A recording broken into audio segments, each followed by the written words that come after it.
aqui, que eram aquelas fachadas pré-fabricadas. Que é uma fachada pombalina. Estamos na Praça do Toural. Não sei se repararam que ao longo deste percurso que nós estamos a fazer, o cuidado com os pavimentos, a diferença, a marcação de pavimentos, os passeios, as ruas. Por exemplo, estamos aqui era a antiga Porta da Vila, a maneira como ela está assinalada, mas o que eu acho que é mais importante de tudo isto é que isto corresponde a uma estratégia de reabilitação do centro histórico, a proporcionar às pessoas uma maior comodidade no centro histórico relativamente às outras partes da cidade. E isso foi um processo que se iniciou nos anos 80, precisamente a partir de algumas praças, que eram praças importantes e que no fundo marcaram um modo de intervir na cidade e no espaço público do centro histórico. O que é que isso teve como consequência? No fundo, um efeito de contágio dos próprios privados, porque tendo uma praça renovada ou uma rua renovada, estão garantidas as condições para o investimento privado, depois nos próprios edifícios. E isso foi acontecendo sucessivamente, como eu dizia, através de um efeito de contágio. Hoje, a maioria das cidades portuguesas, os centros históricos são as zonas mais seguras e as zonas mais vividas da própria cidade. Claro que para isso é muito importante uma mistura de usos, seja de habitação, seja de serviço, seja de comércio, e eu acho que isso é que faz, de facto, a cidade, e não o contrário, quer dizer, nós temos que juntar e aproximar e encontrar pessoas e não separá-las. Mas o próprio desenho da cidade foi condicionando, ou seja, foi desencorajando o acesso dos automóveis ao centro histórico.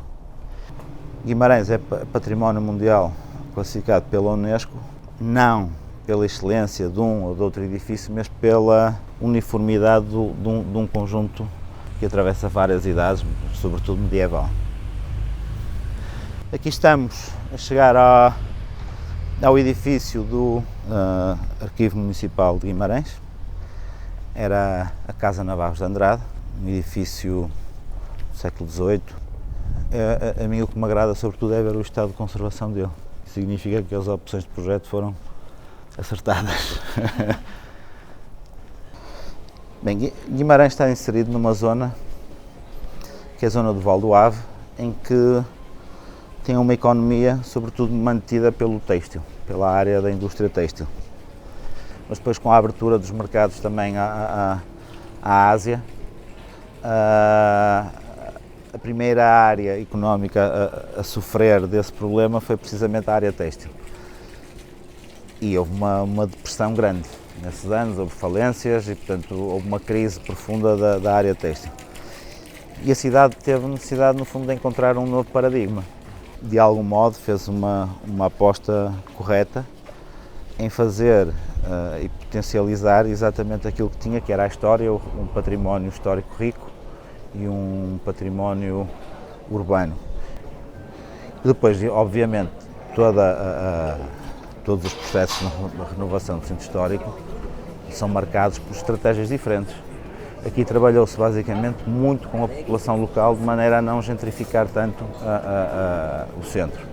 Manter as pessoas, manter a natureza dos espaços e dos usos através de tentando fixar as pessoas que já aqui habitavam. Nós agora estamos numa zona muito interessante da cidade, que é a Praça de Oliveira e a Praça de Santiago, e é muito interessante porque é um conjunto, de facto, composto por duas praças, separadas por este edifício, por esta arcada, que foi o primeiro edifício, ou melhor, este edifício foi a sede dos primeiros passos do Conselho da cidade, portanto, digamos, a prefeitura. E são duas praças muito interessantes, são praças medievais, em que nós hoje podemos ver que são misturados vários usos, quer dizer, são praças marcadamente turísticas, mas que aqui nestas casas vive gente. E aqui igual, gente que veio para cá morar, gente que já cá morava, gente que não saiu nunca. E eu acho que isso é que dá, no fundo, a riqueza a este espaço. Esse fenómeno passou-se há 40 anos atrás, de facto aqui era perigoso passar no centro histórico, hoje são as zonas mais visitadas e mais habitadas da cidade. São sempre estes os pontos de encontro ao fim da tarde, ou de manhã, ou às horas livres, sempre numa perspectiva de lazer. Isto no fundo são as salas de estar ou as salas de visitas da própria cidade. Agora vamos pela Rua de Santa Maria. Nós estamos na Colegiada da Oliveira, Praça da Oliveira, e aqui a Rua Santa Maria faz a ligação ao castelo. Aqui em Portugal é interessante, né, que muitos desses imóveis classificados, esses imóveis de patrimônio, eles têm usos bastante diversificados. São hotéis, muitas vezes um comércio embaixo, uma moradia em cima. Mantendo exatamente aquela tradição que eu dizia que a cidade deve ter, que é multifuncional, e os próprios edifícios devem refletir isso mesmo. A nível do resto do chão são áreas comerciais, ou pode ser só habitação, mas isso é importante para o uso da rua. Eu acho que é uma coisa fundamental no modelo das cidades, nas cidades humanistas, se assim se podemos chamar. Tem a ver com a escala, tem a ver com o uso que a pessoa tem da própria cidade. Não tem que inventar muito mais. A cidade é sempre um ponto de encontro, não é? A cidade é um ponto de encontro.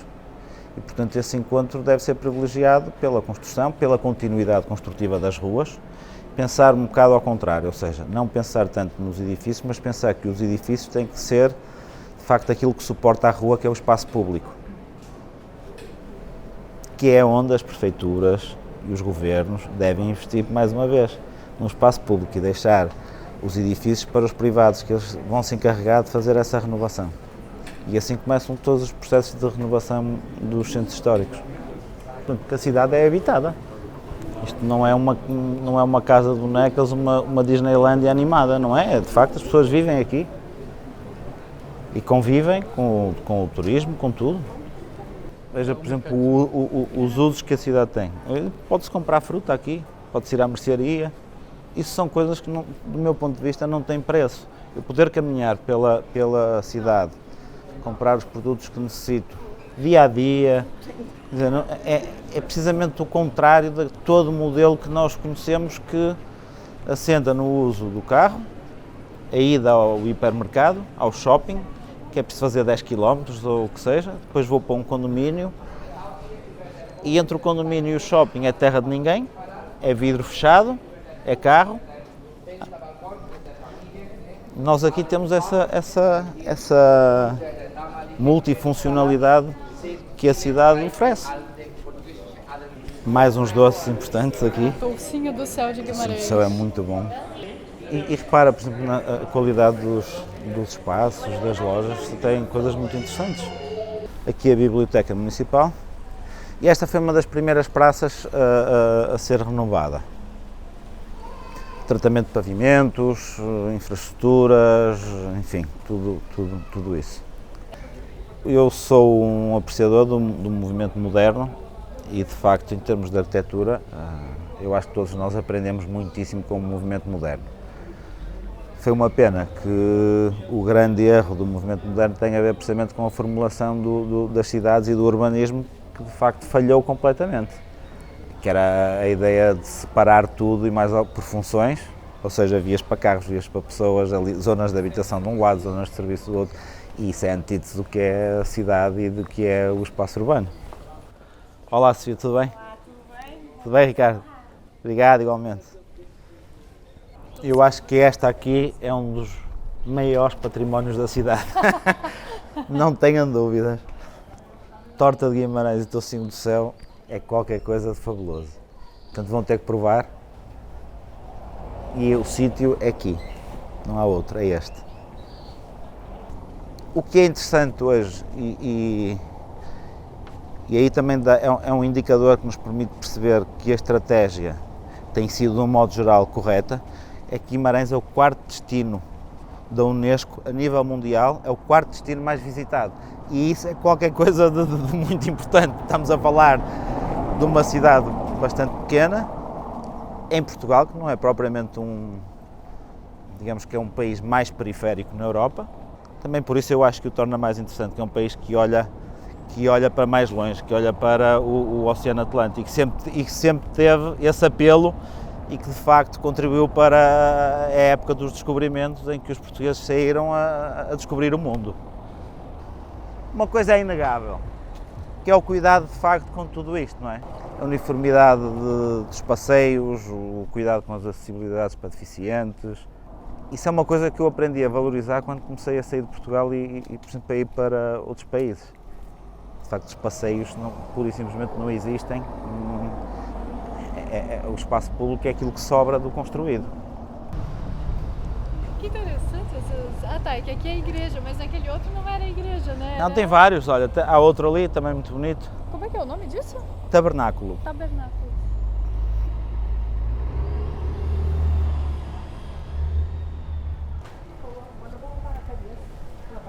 Engraçado, eu às vezes esqueço-me. Aqui é Rua Nova, mas tem um nome que eu não me lembro. Como? Como é que se chama esta rua para além de ser Rua Nova, que eu esqueci-me? Rua Egas Muniz, pronto, exatamente. Obrigado.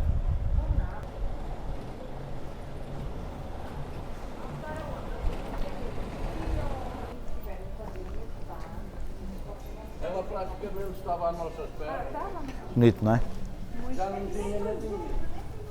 É interessante que vai criando uma série de surpresas, vai andando e tem um tabernáculo, vai andando e tem uma lojinha, de repente... Vamos por aqui que é interessante, ou por aqui, não, vamos mais por ali. Mesmo estes interiores já estão praticamente todos restaurados. Olá, Bibo. E tem espaços bem interessantes aqui.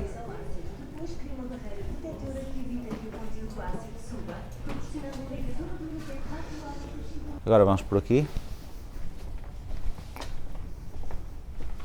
Agora aqui é uma malha muito medieval, não é? Que é uma malha mais orgânica e de grandes quarteirões, portanto não obedece numa quadrícula. Isso aparece em algumas áreas mais novas da cidade, já no século XX.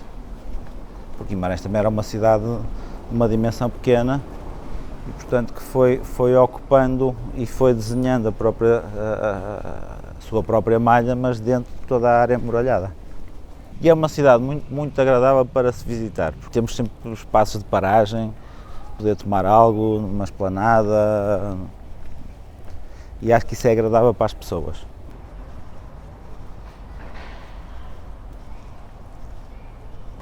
Basicamente nós deixamos de ter uma praça para troca de produtos hortícolas e peixes e carnes, para ser uma praça onde se trocam experiências artísticas, culturais, e a ideia foi essa. A nossa intenção era manter precisamente a praça, dada a importância que este lugar tinha no imaginário das pessoas de Guimarães, logo uma vez que era a praça do mercado municipal, e se designava como a praça. As pessoas normalmente aqui diziam, quando iam às compras ao mercado, vou à praça. Não diziam vou ao mercado. Portanto, isto era a praça. E logo daí se depende a importância da praça para os guimaranenses. Ali podemos ver ainda a memória do que era o mercado municipal.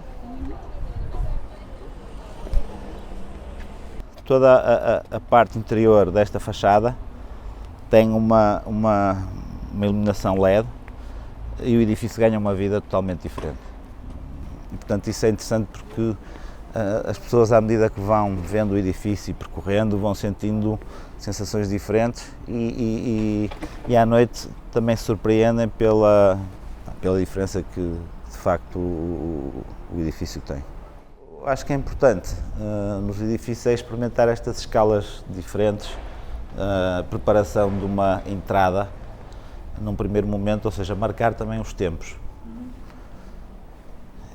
Eu normalmente, quando falo dos edifícios e da arquitetura, eu gosto de fazer uma comparação com a música. E aquilo que eu gosto da música também é precisamente isso, ou seja, é a harmonia, mas é uma frase muito simples, que ela depois vai variando, mas a frase é sempre a mesma, no fundo, e que tem a ver com ritmos, tem a ver com compasso, e isso eu acho que acabo por me dar conta que está sempre presente em muitas das nossas obras.